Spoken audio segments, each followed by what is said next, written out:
بسم اللہ الرحمن الرحیم۔ جب حضرت ابراہیم علیہ السلام کو آگ میں ڈالا جا رہا تھا تو ایک امتحان تو یہ تھا کہ آپ آگ میں ڈالے جا رہے تھے۔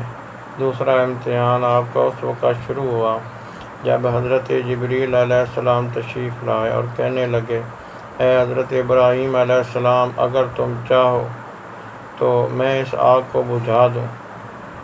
تو یہاں بھی آپ کا ایک امتحان تھا کہ حضرت جبریل علیہ السلام فرما رہے ہیں، اے حضرت ابراہیم علیہ السلام، اگر آپ چاہیں تو میں اس آگ کو بجھا دوں۔ حضرت ابراہیم علیہ السلام آپ کہنے لگے کہ اے حضرت جبریل علیہ السلام، کیا میرا رب میری حالت سے واقف ہے؟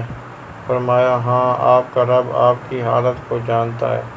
فرمایا، اگر میرا رب میری حالت سے واقف ہے اور وہ جانتا ہے کہ میں آگ میں ڈالا جا رہا ہوں، تو اگر وہ چاہے گا تو مجھے اس آگ سے بچا لے گا، اور اگر وہ چاہے گا کہ میں اس آگ میں جل جاؤں تو اے حضرت جبریل علیہ السلام، میں اس کی رضا کی خاطر اس آگ میں جلنا قبول کرتا ہوں۔